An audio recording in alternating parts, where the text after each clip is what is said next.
اللہ الرحمن الرحیم۔ السلام علیکم ناظرین، اردو سٹوری اسٹوڈیو میں خوش آمدید۔ چینل پر اگر نیو ہیں تو چینل کو سبسکرائب کر لیں۔ سائمہ کے ساتھ میری بہت ہی خوشگوار یادیں وابستہ ہیں۔ وہ میری پیاری سہیلی تھی۔ اس کا گھر ہمارے گھر سے چند قدم دور تھا، اس لیے ملاقات میں آسانی تھی۔ اس کی ماں کو ہم آنٹی شیریں کہا کرتے تھے۔ وہ واقعی بے حد شیریں گفتار تھیں، مجھ سے بیٹی جیسا پیار کرتی تھیں۔ میں بھی ان کا ادب ماں سمجھ کر کرتی، کیونکہ میری ماں بچپن میں ہی فوت ہو چکی تھی۔ میں ان کے پیار میں ممتا کی مٹھاس ڈھونڈا کرتی تھی، تبھی اس گھرانے سے مجھے دل لگاؤ تھا۔ سائمہ ایک اچھی لڑکی تھی، سبھی اس سے پیار کرتے تھے۔ اس کے والد کی نوکری نزدیکی گاؤں میں تھی، وہ کبھی کبھار شہر کا چکر لگا لیتے تھے۔ ہمارے شہر میں صرف ایک ہی کالج تھا، وہ دراصل بوائز کالج تھا۔ بعد میں لڑکیوں کو بھی داخلے کی اجازت مل گئی، کیونکہ ہمارا شہر چھوٹا سا تھا اور یہاں ابھی تک لڑکیوں کے لیے علیحدہ کالج تعمیر نہیں ہوا تھا۔ سائمہ فرسٹ ایئر میں تھی اور پڑھائی میں بہت ہوشیار تھی۔ اس کو بڑی مشکل سے لڑکوں کے کالج میں داخلہ لینے کی اجازت ملی تھی، ورنہ گاؤں کے کہاں اپنی بچیوں کو اعلیٰ تعلیم دلوانے کے حق میں ہوتے ہیں۔ سبھی اس پر رشک کرتے، اس کی ہم جولیاں اسے خوش نصیب کہتی، کیونکہ وہ خود میٹرک کے بعد کالج جانے کی حسرت لے کر گھر پر بیٹھ گئی تھی۔ جن میں سے اس کی اپنی بڑی بہن سمرین بھی تھی، جو صرف میٹرک کر سکی تھی، آگے پڑھنے کی اجازت نہ ملی۔ اس کی منگنی ہو چکی تھی اور جلد شادی ہونے والی تھی۔ سمرین بہت خوبصورت تھی، تبھی آنان فانن رشتہ اور اب چند دنوں بعد شادی تھی۔ تیاریاں زور شور سے جاری تھیں۔ سائمہ بھی بہن کی شادی کے سلسلے میں کافی مصروف تھی۔ 2 دن رہ گئے تھے تو وہ ہمارے گھر شادی کا کارڈ دینے آئی۔ آنٹی شیری ساتھ آئی تھی، کہنے لگے کہ ہم تمہیں لینے آئے ہیں۔ میری سوتیلی امی تھی، ان سے پوچھا گیا ہم بشرا کو لے جائیں، کیونکہ یہ شادی کے کاموں میں ہاتھ بٹھائے گی۔ نے انکار نہیں کیا۔ یوں میں 2 دن کی چھٹی لے کر ان کے گھر چلی گئی۔ کبھی بھی معمولی سی بات کسی بڑے سہانے کا سبب بن جاتی ہے اور زندگی کی کایا پلٹ جاتی ہے۔ اس دن کافی مہمان آئے ہوئے تھے، کیونکہ شام کو بارات آنے والی تھی۔ ہم سب کام میں مصروف تھے، سر کھجانے کی فرصت نہ تھی۔ اگلے روز وقت مقررہ پر بارات آ گئی اور ہم لڑکیاں باراتیوں کو دیکھنے چھت پر پہنچ گئی۔ میں بھی شوق دیدار میں گئی۔ بارات میں آئے ایک لڑکے پر نظر ٹھہر گئی۔ یہ خوبرو جو نوجوان تھا اور اس کا نام بدر منیر تھا، سائمہ کا کزن تھا۔ وہ آگے آگے تھا، میری نگاہیں بار بار اس کی طرف اٹھتی تھیں۔ اس نے بھی اس بات کو محسوس کر لیا اور اب وقفے وقفے سے اس کی نظریں مجھے تلاش کرنے لگیں۔ ایسا اکثر شادیوں میں ہوتا ہے کہ آپ کے دل کے کورے کاغذ پر کسی کی تصویر اچانک بن جاتی ہے۔ گھر آئی تو دل عجیب احساسات سے بھرا تھا۔ بار بار رہ کر منیر کی صورت نگاہوں میں پھرتی تھی۔ اس کا خیال آتا رہتا تھا۔ سوچتی تھی اے کاش ایک بار اور کہیں اس کو دیکھ پاؤں تو سجدہ شکر بجا لاؤں۔ خدا نے دعا سن لی۔ کالج آئی تو وہ نظر آ گیا۔ وہ اسی کالج میں پڑھتا تھا، لیکن کبھی بھی میں نے اس پر دھیان نہیں دیا تھا۔ اچانک دیکھا تو دل خوشی سے دھڑکنا ہی بھول گیا۔ وہ مجھے دیکھ چکا تھا اور اب میری طرف ہی آ رہا تھا۔ آپ یہاں؟ اس نے سوال کیا۔ میں فرسٹ ایئر میں ہوں اور آپ؟ میں یہاں انٹر میں پڑھتا ہوں۔ یہاں کبھی دیکھا تو نہیں، بس اتفاق ہے۔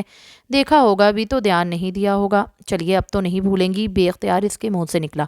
تو میرے لبوں سے بھی بے اختیار یہی کلمات نکل گئے، کبھی نہیں۔ اس دن کے بعد ہم دونوں روز ملنے لگے۔ جب فری پیریڈ ہوتا میں اور منیر کینٹین میں اکٹھے کچھ کھاتے پیتے اور باتیں کرتے۔ وقت گزرنے کے ساتھ ساتھ ہماری دوستی پکی ہوتی گئی۔ وقت کیسے تیزی سے گزرتا چلا جاتا تھا پتہ ہی نہیں چلتا۔ میں 3rd ایئر اور وہ 4th ایئر میں پہنچ گیا۔ ہماری جدائی میں 1 سال سے بھی کم عرصہ رہ گیا تھا، کیونکہ منیر کے کالج چھوڑتے ہی یہ دن شروع ہو جانے تھے۔ جدائی کے موسم آنے سے پہلے ہی ہم کو کچھ ایسا قدم اٹھانا تھا کہ ہم ایک ہو جائیں، لیکن اس کے لیے گھر والوں کو رضامندی ضروری تھی۔ میری تو ماں بھی سوتیلی تھی۔ گھر والوں کو پسند سے آگاہ کرنا گویا اپنے پیروں پر کلہاڑی مار لینے کے مترادف تھا۔ ہوتا یہ کہ امی ابو میرا کالج جانا بند کرا دیتے، میں گریجویشن سے محروم ہو جاتی۔ تبھی پھونک پھونک کر قدم رکھ رہی تھی، مبادلہ لینے کے دینے نہ پڑ جاتے۔ تاہم میری شدید خواہش تھی کہ منیر میرا جیون ساتھی بنے۔ اس کا بھی یہی ارمان تھا، کہ بلکہ وہ تو یہاں تک کہا کرتا تھا اگر تم سے شادی نہ ہو سکی تو یقین جانو کہ میں کچھ کھا کر مر جاؤں گا، کیونکہ میری جدائی کا صدمہ ہرگز برداشت نہیں کر سکتا۔ کالج سے آ کر سب سے پہلے اسے فون کرتی، کپڑے بدلتی اور کھانا کھاتی۔ رات کو بھی گھنٹوں ہم فون پر باتیں کرتے۔ ہمارا دل باتیں کرنے سے بھرتا نہیں تھا۔ ان دنوں جب میرے 3rd ایئر کے پرچے ہو رہے تھے، ابو کے ایک رشتہ دار گاؤں سے آئے۔ مجھے دیکھا تو اپنے بیٹے کے لیے پسند کر لیا اور رشتے کی بات کی۔ ابو نے ہاں کر دی اور منگنی کی تاریخ بھی دے گئے۔ جب یہ بات مجھے پتہ چلی تو میرے پیروں تلے سے زمین نکل گئی۔ میں بہت پریشان ہوئی، ناشتہ بھی نہ کیا اور کالج آتے ہی منیر کو ڈھونڈنے لگی تاکہ اپنی پریشانی سے آگاہ کر دوں۔ پیریڈ بے مشکل بڑھتے 3را پیریڈ خالی تھا، اس کا بھی خالی ہوتا تھا، لہٰذا ہم کینٹین آ گئی۔ میرے چہرے پر نظر پڑتے ہی پہلا سوال اس نے کیا کہ بشرا کیا بات ہے، تم کیوں اداس ہو؟ میرے بات منہ سے نکل نہ رہی تھی۔ بڑی مشکل سے بتایا کہ اگلے ماہ منگنی ہونے والی ہے، والد صاحب نے رشتہ طے کر دیا ہے، تم کچھ کرو۔ وہ بھی پریشان ہو گیا، کہنے لگا اگر تم کہتی ہو تو اپنے والدین کو تمہارے گھر بھیج دیتا ہوں، وہ رشتہ طلب کرنے آ جائیں گے، جیسے بھی ہو میں ان کو راضی کر لوں گا، مجھے یقین ہے وہ بے مراد واپس ہوں گے۔ ابو کسی صورت نہیں مانیں گے، انہوں نے اپنے جس رشتہ دار کو زبان دی ہے وہ ان کے بچپن کے دوست بھی ہیں، لہٰذا والد صاحب نہیں مانیں گے۔ امی سگی ہوتی تو شاید میرے جذبات کا احساس کر کے ابو سے منوا لیتی، لیکن وہ بھی میرا ساتھ نہیں دیں گی۔ تو پھر تم ہی بتاؤ آگے کیا صورت باقی رہ جاتی؟ ابھی تم کیا سوچتی ہو؟ اس نے پوچھا۔ اگر تم والدین کی پسند کو قبول کرتی ہو تو میں ہمیشہ کے لیے تمہارے رستے سے ہٹ جاتا ہوں، پھر بھی کبھی تمہاری راہ میں نہیں آؤں گا۔ میں تو مر جاؤں گی لیکن تمہارے سوا کسی اور کی دلہن بننا قبول نہیں ہے، میں نے روتے ہوئے کتیت سے کہا۔ پھر تو ایک ہی راستہ ہے کہ ہم کسی بڑے شہر جا کر کورٹ میرج کر لیں اور تم گھر کو خیر بات کہہ دو۔ اگر ایسا کر سکتی ہو تو زندگی کے آخری سانسوں تک تمہارا ساتھ نبھانے کو تیار ہوں۔ ٹھیک ہے، میں تمہارا ساتھ دوں گی، تم جب کہو گے میں گھر چھوڑ کر تمہارے ساتھ نکل چلوں گی، لیکن جلد ایسا کرنا ہوگا کیونکہ منگنی کی رسم سے پہلے ہی تمہاری ہو جانا چاہتی ہوں اور کسی اور کے نام کی انگوٹھی اپنی انگلی میں نہیں پہننا چاہتی۔ اچھی طرح سوچ لو، کیونکہ تم جب بھی کہو گی تم کو لے چلوں گا۔ میرا گھر چھوڑنے کا مسئلہ اتنا گھمبیر نہیں ہے جتنا کہ تمہارا ہے۔ سوچ لیا ہے کسی کے ساتھ سے سک کر جینے سے بہتر ہے تمہارے ساتھ خوشیوں زندگی بھری گزاروں۔ یہ میرا حق ہے کیونکہ میری سانسیں، میرا بدن، میری زندگی میری اپنی ہے، تو کیوں اپنی روح کسی کو اور کے شکنجے میں دوں صرف دوسروں کی خوشنودی کی خاطر؟ وہ قائل بھی نہ تھی تو میں نے اس کو قائل کر لیا اور پھر ہم نے کورٹ میرج کا پروگرام بنا لیا۔ دن اور وقت طے ہو گیا۔ اس نے کہا کہ رات کو 2 بجے میں تمہارا انتظار کروں گا، تمہارے گھر کے پچھلے گلی میں آ جاؤں گا۔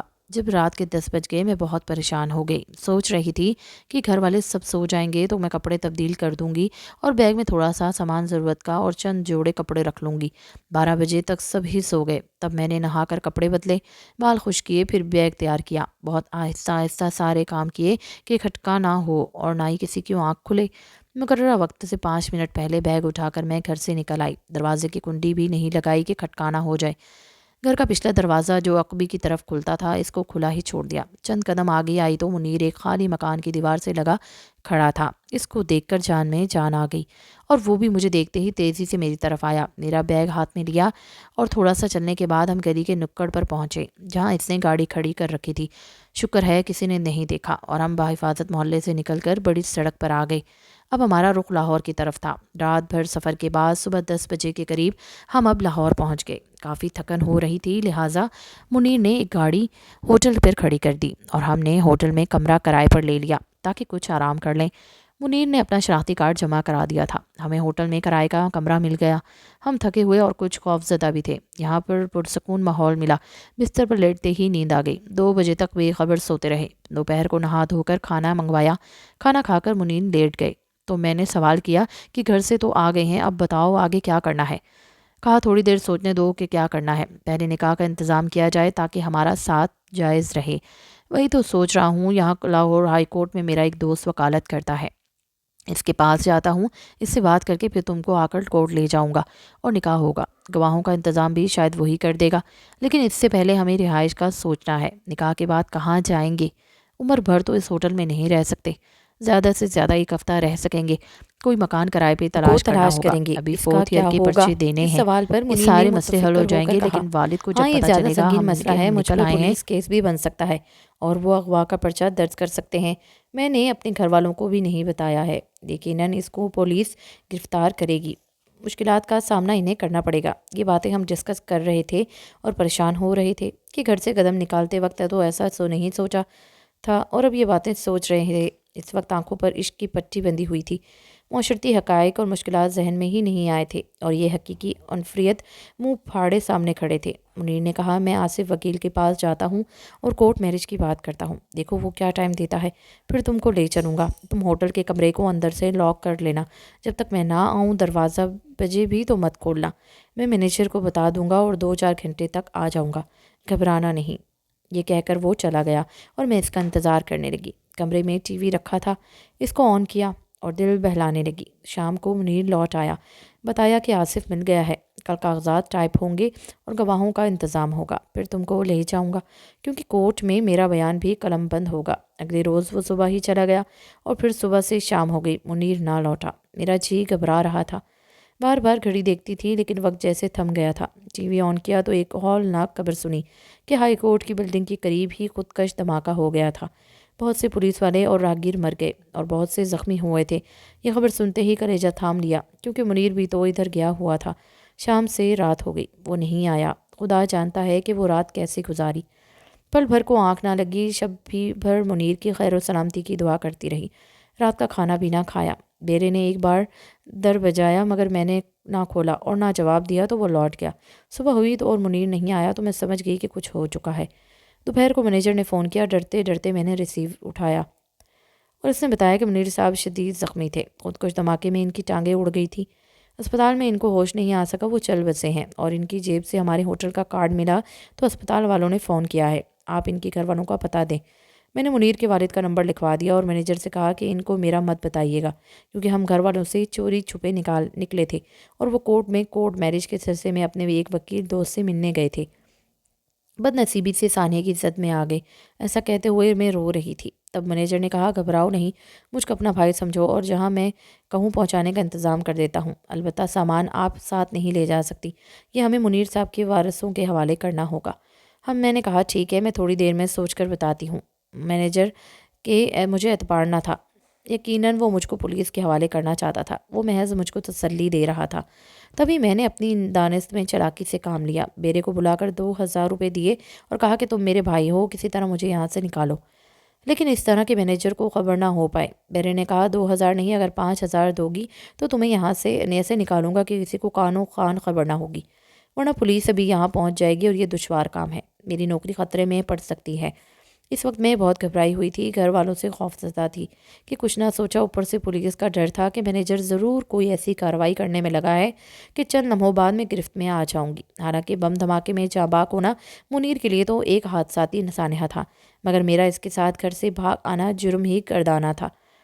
بس میں نے 5000 روپے بیرے کو دیا اور اس نے مجھ کو ہوٹل سے باہر جانے کا دوسرا راستہ دکھا دیا۔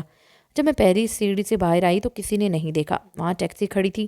بیرے نے مجھ کو اس میں بیٹھ جانے کا اشارہ کر کے کہا کہ یہ تم کو میرے گھر لے جائے گی، وہاں جا کر آرام سے بیٹھ جانا اور میں ڈیوٹی ختم کر کے آ جاؤں گا، پھر تم جہاں کہو گی میں تم کو پہنچا دوں گا۔ منیر کا سامان میں نے ہوٹل میں رہنے دیا تھا، صرف اپنا بیگ جس میں میرے کپڑے، نقدی اور کچھ زیورات تھے ساتھ لیا۔ ٹیکسی ڈرائیور نے مجھے بیرے کے گھر کے دروازے پر اتارا، شاید وہ اس کو جانتا تھا۔ بیرے کا نام افتخار تھا اور یہ ٹھیک آدمی نہیں تھا۔ ہوٹل میں جو مرد عیاشی کے لیے آ کر ٹھہرتے تھے، یہ ان کو غلط قسم کی تفریح مہیا کرنے کا ذریعہ تھا، لہٰذا اس کا رابطہ اس بازار سے بھی رہتا تھا۔ افتخار رات کو آ گیا، اس کے گھر میں خواتین نہیں تھی، اکیلا ہی رہتا تھا۔ آتے ہی اس نے ایک عورت کو فون کیا، تھوڑی دیر وہ عورت آئی، دونوں نے کچھ دیر تک دوسرے کمرے میں گفتگو شنید کی، پھر بولا بشرا بی بی، یہ میری خالہ ہیں، قریب ہی رہتی ہیں، تم ان کے گھر چلی جاؤ، کیونکہ میں یہاں اکیلا رہتا ہوں، لہٰذا تمہیں یہاں رہنا مناسب نہیں ہے، یہ تم کو کل یہاں پہنچا دیں گی، چاہو تو اپنا سامان رہنے دو یا ساتھ لے جاؤ۔ خالہ نے کہا ان کا سامان یہیں رہنے دو، کل میں منگوا لوں گی، ابھی رات ہو رہی ہے اور ہم دونوں عورتیں ٹیکسی میں جائیں گی، سامان لے جانا ٹھیک نہیں ہے، ہو سکتا ہے ان کے بیگ میں زیور وغیرہ یا کوئی قیمتی سامان بھی ہو۔ میں نے منیر کی ہلاکت کے صدمے سے نیم جان تھی، اوپر سے خالہ کی ہمدردانہ باتیں، اور بار بار گلے لگا کر کہتی تھی مت رو میری بچی، رونا نہیں، مجھے ماں سمجھو، جیسا کہو گی ویسا ہی ہوگا، بھروسہ رکھو، کل تک تجھے گھر پہنچا دوں گی۔ اس شاطر عورت نے میرا سامان افتخار کے حوالے کیا اور مجھے ٹیکسی میں بٹھا کر اس جگہ لے آئی جس کو بازار حسن کہا جاتا ہے۔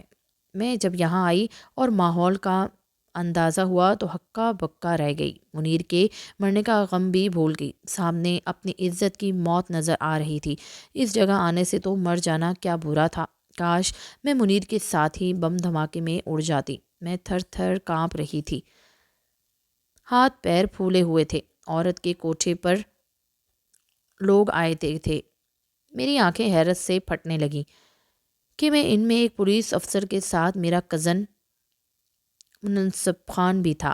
منصب کو دیکھ کر سمجھ میں نہ آ رہا تھا کہ روں یا ہنسوں، میں ہمت کر کے پردہ ہٹا کر اس کی طرف دوڑی اور اس کے پاس جا کر رونے لگی، وہ بھی مجھ کو دیکھ کر حیران پریشان ہو گیا، تو میں نے کہا منصب میں راستہ بھول گئی تھی اور یہ لوگ دھوکے سے یہاں خدا لے آئے ہیں، خدا کے لیے مجھے یہاں سے لے چلو۔ کب لائے تھے تم یہ؟ تم کو ابھی تھوڑی دیر پہلے، میں نے جواب دیا۔ اچھا فکر نہ کرو، اس نے اپنے پولیس آفیسر دوست سے کہا، اور اس نے بلا خانے کو مالکہ کو آڑے ہاتھوں لیا۔ میں نے کہا دیکھا عورت خوفزدہ ہو گئی۔ اس نے ہاتھ باندھے اور پھر منصب سے کہا کہ بے شک اس کو لے جاؤ، کیونکہ ابھی بھی میں نے اس کے پیسے نہیں دیے۔ اصل مجرم ہوٹل کا بیرا افتخار ہے، اس کا سامان بھی اسی کے پاس ہے، وہ اسے فروخت کرنے لایا تھا۔ منصب میری سوتیلی والدہ کا بھانجا تھا، وہ مجھے ساتھ لے آیا اور اپنے دوست سے پولیس والے سے کہا کہ یہ میری خالہ کی بیٹی ہے، اسی یہ بات نہیں نکلنی چاہیے ورنہ خاندان کی بدنامی ہوگی۔ غلطی سے ان بدماشوں کے ہاتھ چڑھ گئی ہے، شکر ہے ہم یہاں بروقت آ گئے۔ بہرحال میں صبح ہی اس کو گھر لے جاؤں گا، تم افتخار سے اس کا بیگ برآمد کراؤ جس میں اس کا شناختی کارڈ، زیور اور نقد رقم ہے۔ وہ رات میں منصب کے ساتھ گزاری، گرچہ میرا دل منیر کے لیے دکھ سے بھرا ہوا تھا، مگر میں نے منصب پر یہ ظاہر نہ ہونے دیا کہ مجھ کو منیر کا دکھ ہے اور میں اس کے لیے رو رہی ہوں۔ گناہ منیر نے میرے ساتھ نہیں کیا، کیونکہ وہ نکاح کے بعد جائز رشتے سے ملنا چاہتا تھا، تاکہ خدا سے ہم خوش ہو کر موت نے اس کو مہلت نہ دی۔ اللہ تعالیٰ نے اس کو گناہ سے بچا لیا۔ وہ ایک سچا انسان تھا، مگر منصب میں خود پر قابو پانے کا حوصلہ نہ تھا، اس لیے وہ مجھے اس بازار کی گندگی بننے سے تو بچا لیا تھا، مگر خود اپنے جذبات پر قابو نہ رکھ سکا۔ جب میں زاروں قطار روئی تو وہ شرمندہ ہوا اور اس نے مجھ سے وعدہ کیا کہ وہ مجھ سے شادی کرے گا اور معافی بھی مانگی، مگر اب کیا فائدہ تھا؟ لوٹ لینے کے بعد کوئی معافی مانگے تو دامن تار تار ہی رہتا ہے۔ اگلے دن منصب مجھے گھر لے آیا اور میرے والدین کو سمجھایا کہ اس کو کچھ مت کہنا، جو غلطی ہوئی ہے اس کو معاف کر دینا اور شکر کیجئے کہ اس کی عزت اس بازار میں نیلام نہیں ہوئی، ہونے سے بچ گئی ہے۔ اس روز اگر میں اپنے پولیس آفیسر کے ساتھ وہاں نہ جاتا تو نہ جانے اس پر کیا قیامت گزرتی۔ اللہ کا کرم ہوا کہ میرا وہاں جانا آپ کی عزت کے تحفظ کا سبب بن گیا، اور شاید منیر کی موت بھی اسی طرح لکھی تھی کہ وہ بھیانک حادثے میں اس طرح دنیا سے چلا گیا۔ یہ حقیقت تو بہرحال سب کو پتہ چل چکی تھی کہ میں منیر کے ساتھ بھاگی تھی، مگر موت اس کو لے جا چکی تھی، لہٰذا کوئی اس کا کچھ نہیں بگاڑ سکا۔ منصب کے سمجھانے پر امی ابو خاموش ہو گئے، اگرچہ مجھ سے ناراض بہت تھے اور بار بات بھی نہ کرتے، مگر مار پیٹ سے کام نہیں لیا، اس میں ان کی بدنامی تھی۔ پھر منصب نے ابو کو یقین دلایا تھا کہ فکر مت کریں، میں آپ کی بیٹی سے شادی کروں گا، اب کوئی اس سے بدسلوکی نہ کرے اور گناہ گھر سے بھاگنے کا طعنہ دے۔ منصب ہر دوسرے تیسرے دن مجھ پہ فون کرتا تھا اور میری خیریت دریافت کرتا تھا۔ کبھی کبھی میں بھی فون کرتی کہ میری اندھیری زندگی کی اب وہ ایک ہی اس آس تھا۔ ایک روز اس کا فون نہ آیا اور میں نے بھی فون نہیں کیا، تو اگلے دن اس نے فون کر کے کہا کہ بشرا تم نے بھی فون نہیں کیا کیوں؟ میں انتظار کرتا رہا، مہمان آئے ہوئے تھے جس کی وجہ سے میں نے فون کرنا مناسب نہیں سمجھا۔ میں نے بہانہ کیا، تم کو پتہ ہے جس رات میں تم سے بات نہیں کرتا کہ اس شب یہ کالی رین گزرنے کا نام نہیں لیتی اور تم ہو کے بات نہیں سمجھتی۔ میں سمجھتی ہوں مگر مجبوری ہے۔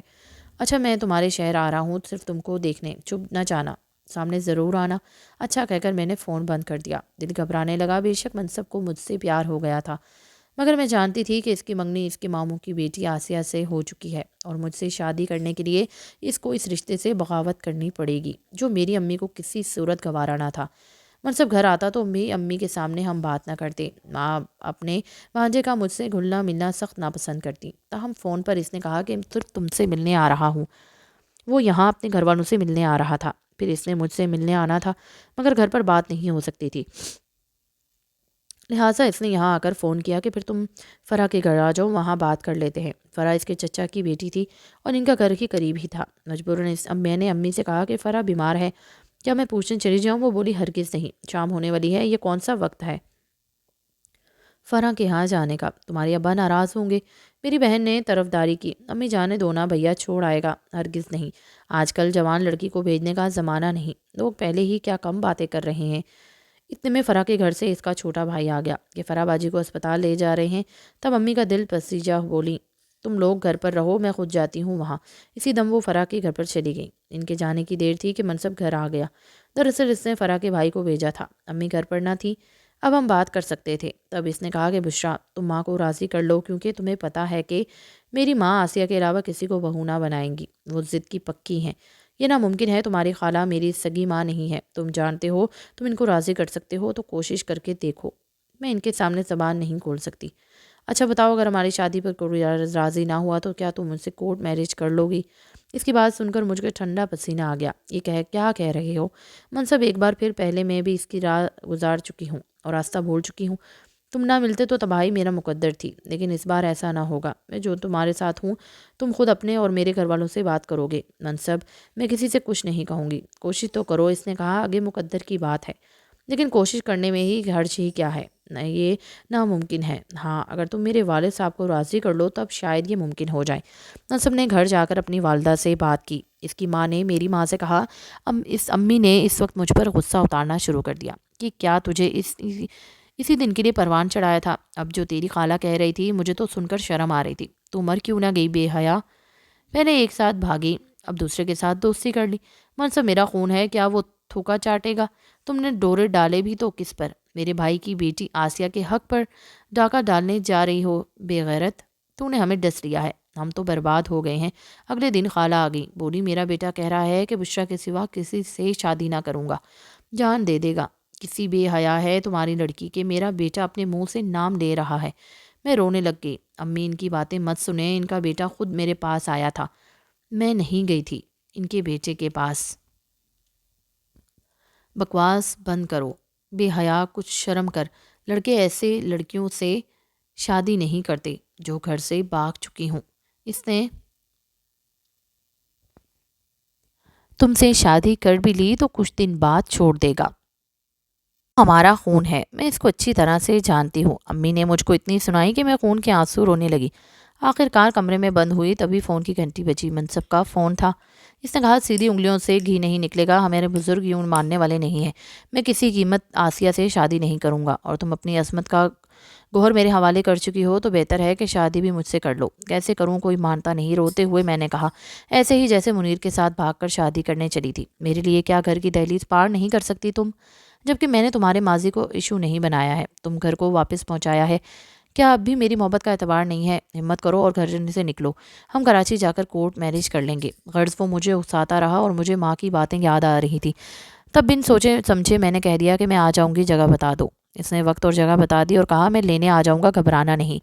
آسیہ سے چھٹکارا پانے کا بس یہی ایک ہی طریقہ ہے۔ میرے دل میں بھی سوتیلی ماں کے خلاف انتقام کی آگ بھڑک رہی تھی، کیونکہ انہوں نے مجھے بہت ستایا اور رلایا تھا، بہت گندی گندی گالیوں سے نوازا تھا، بے عزتی اور اہانت کرنے میں کوئی کسر نہ چھوڑی تھی۔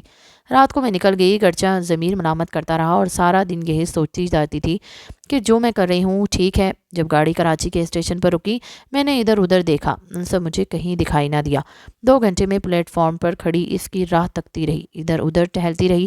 2 جوان کافی دیر سے مجھے دیکھ رہے تھے، میرے قریب آ گئے اور آنکھ مار کر بولے، ہمارے ساتھ چلو گی؟ میں گھبرا گئی، پسینے پسینے ہو گئی، تو وہ کہہ کے لگانے لگے، یار وہ نہیں آیا جس کے لیے یہ بھاگ کر آئی ہے، ایسا ہی لگتا ہے۔ دوسرے نے کہا، تو چلے گی ہمارا ساتھ؟ ہا ہا ہا ہا۔ ان کے کہہ کے میرا پیچھا کرنے لگے۔ شام ہونے والی تھی اور لوگ عجیب عجیب نظروں سے میری طرف دیکھ رہے تھے۔ کافی دیر ہو چکی تھی، میں نے سوچا شاید اب وہ نہیں آئے گا۔ زمانے کی تو عادت ہے دھوکہ دینے کی، پھر بھی دل یہی کہتا تھا یا نہیں، ایسا نہیں ہے۔ اب میں سوچ رہی تھی کہ اگر منصب نہیں آیا تو مجھے واپس جانا پڑے گا، مگر میں کس منہ سے گھر والوں کا سامنا کروں گی؟ خاص طور پر اپنے والد کو کیا منہ دکھاؤں گی، جنہوں نے پہلی غلطی پر مجھے معاف کر دیا تھا، حالانکہ ان کی عزت نیلام ہوتے ہوتے رہ گئی تھی۔ ابھی بھی یہی سوچ رہی تھی کہ عقب میں قدموں کی آہٹ ہوئی، ڈرتے ڈرتے مڑ کر دیکھا تو میری سانس رک گئی۔ منصب تھا، مگر ساتھ ابو بھی تھے۔ ابو کو دیکھ کر جان نکل گئی۔ اب ابو اور منصب آگے آگے تھے اور میں ایک مردہ لاش کی طرح ان کے پیچھے پیچھے چل رہی تھی۔ آخر ہم ایک ہوٹل آ گئے، مجھے وہاں چھوڑ کر ابو اور منصب چلے گئے نکاح کا انتظام کرنے کے لیے۔ اگلے دن میرا نکاح تھا۔ ابو نے خود میرا نکاح منصب سے کرایا اور مجھے اس کے حوالے کر کے خود گھر واپس چلے گئے۔ انہوں نے گھر جا کر امی کو کچھ نہ بتایا کہ کیا ہوا ہے، جانتے تھے کہ امی نہ صرف ہنگامہ برپا کر دیں گی بلکہ ابو سے اس عمر میں طلاق مانگ لیں گی۔ میں نے ان کی بھابھی ہونے کے حوالے سرتاج کو اپنے سر پر سجا لیا تھا۔ کافی دن بعد ایک روز دروازہ بجا، میں نے کھولا، سامنے بھائی کھڑا تھا۔ مجھے دھکا دیا، میں گرتے گرتے بچی۔ منصب نے سنبھال لیا۔ بھائی چلا رہا تھا کہ میں تجھے زندہ نہ چھوڑوں گا، تیری لاش لے کر جاؤں گا۔ منصب نے اس کو روکنا چاہا، سمجھانا چاہا، مگر وہ نہ رکا۔ تب منصب نے میرے بھائی کو بتا دیا کہ اس کا اور میرا بندھن آپ کے والد صاحب کی رضامندی سے ہوا ہے، اور تصویر اس کو دکھا دی۔ جس میں میرا اور منصب کا نکاح ہو رہا تھا، اور ابو بھی اس تصویر میں موجود تھے۔ بھائی کا غصہ تھم گیا۔ منصب نے کہا، یہ سب تمہارے والد صاحب کی منصوبہ بندی سے ہوا ہے، کیونکہ تمہاری والدہ کسی صورت نہ مانتی، تمہیں تو ایسا کرنا پڑا۔ بھائی خاموش ہو کر لوٹ گیا، لیکن پھر کبھی میرے دروازے پر نہیں آیا۔ امی کو اس واقعے کے کچھ عرصے بعد ابو فوت ہو گئے۔ امی کو اصل حقیقت پتہ چل چکی تھی۔ میں شب روز ان کا انتظار کرتی ہوں، لیکن وہ نہیں آتی۔ شاید انہوں نے میری صورت نہ دیکھنے کی قسم کھا لی ہے۔